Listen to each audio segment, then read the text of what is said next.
welcome to a new edition of the Broulis Report. I am your host, Nick Broulis, and on today's edition, we will be talking about the Cleveland Browns secondary.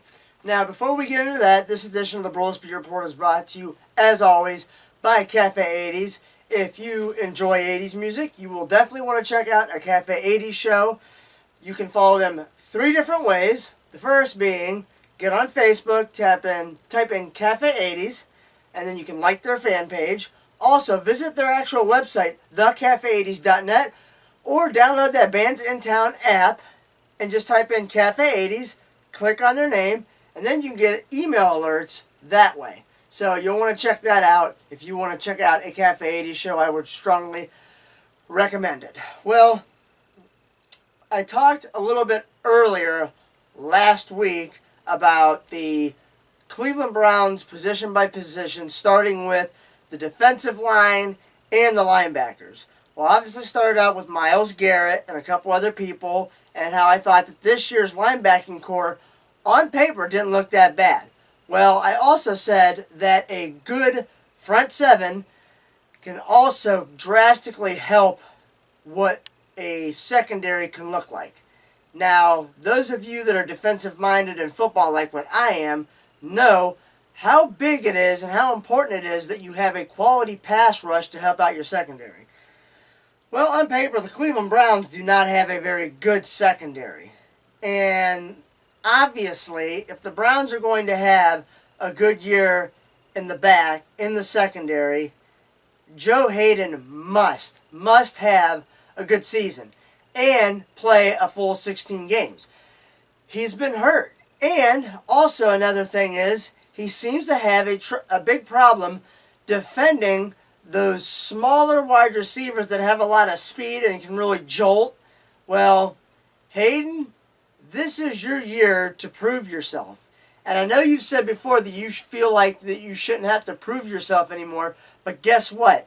You're in a situation right now that you put yourself in my ad, that you have to prove yourself. You have to show the fans and the organization why you are considered, at least to yourself, a Pro Bowl cornerback. Well, so you got Joe Hayden starting on one side, and then you got Jamar Taylor, who the Browns picked up from Miami a year or so ago, or it was 2 years ago, and he didn't look that bad last year. Now, other than that, this is what they got backing him up. You got Jason McCourty, who they signed as a free agent from Tennessee. He will be 30 when the regular season starts in September.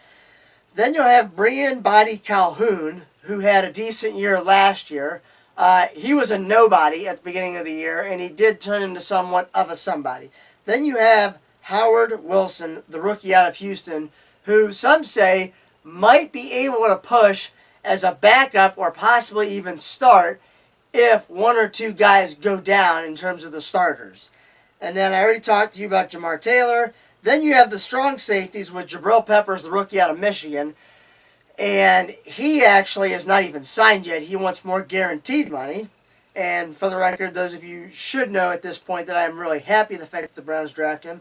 Then the Browns traded their linebacker, Demario Davis, who they picked up from the Jets last year, traded him back to New York in exchange for safety Calvin Pryor, who could resurrect his career here with the Browns. He's been in the NFL for, I believe, 8 seasons. Then you have Ibrahim Campbell, who the book's still out on him. I'm not looking for too much out of him. He could be one of those guys that could be the victim of numbers. Who knows? Then you have Derek Kindred, who could also, he could be a guy that you rely on, but who knows? Then you have the free safeties in Ed Reynolds and Trey Caldwell. I'm not expecting a whole lot out of the free safety position this year, but you never know. But regardless, the Cleveland Browns must get better in the secondary. Joe Hayden, you have to show up. Jamar Taylor has to have a good season, and the Cleveland Browns are hoping that Jabril Peppers lives up to what to how they feel he can play. It really, again, I can't stress this enough. This is why the Browns invested so much in terms of the talent with their linebackers and their front seven. They're hoping that the front seven can help this what looks to be a mediocre at best secondary look even better than what it already could. Well, thank you for joining me for this edition of the Broulis Report.